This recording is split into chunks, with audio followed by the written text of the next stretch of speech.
Many problems that human beings are suffering is simply because we have lost that awareness as to how to be in sync with the many forces. If you become in rhythm with life, you will also wake up somewhere after 3 a.m. At that time, if you sit up and do whatever process you have been initiated for, it will bear maximum fruit.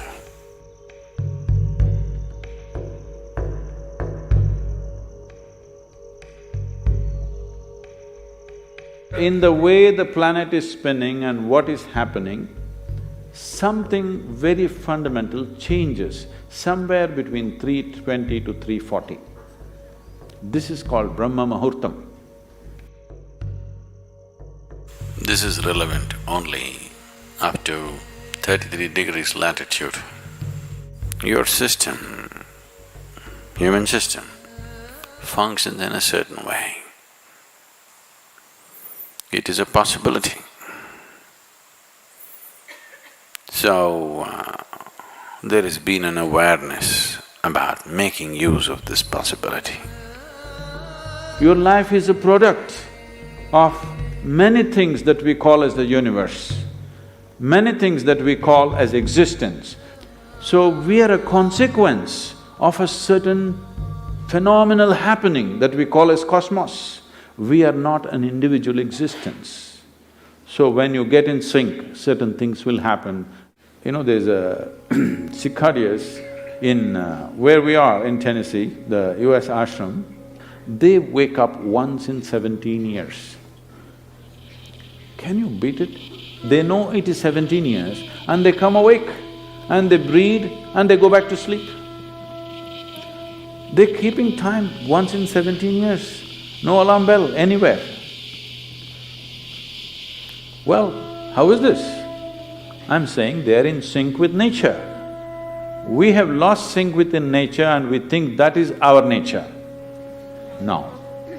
All the many ailments, many problems that human beings are suffering is simply because we have lost that awareness as to how to be in sync with the many forces which are making us who we are.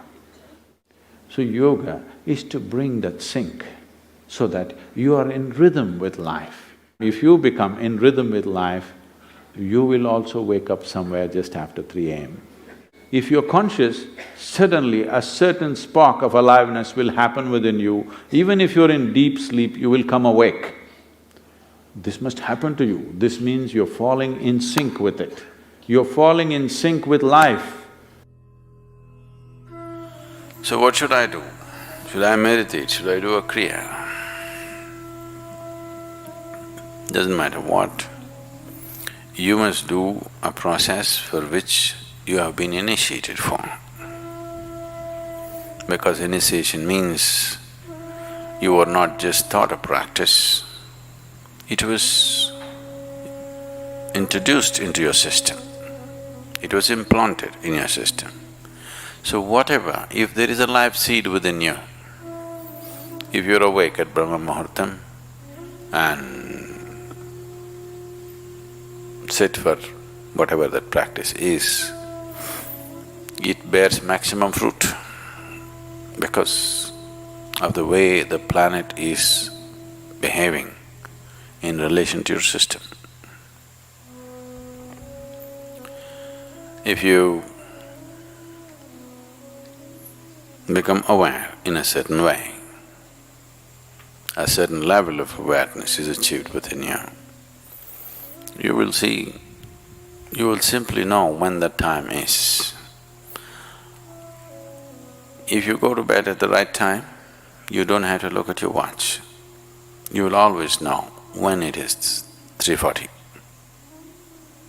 because the body will behave in a different way. At that time, if you sit up and do whatever process you have been initiated for, not what you picked up from a book, it will bear maximum fruit. The seed will get the necessary support at that time for it to sprout or spurt up more rapidly than at other times. This is only for the initiated. If you are not initiated, you're a book yogi,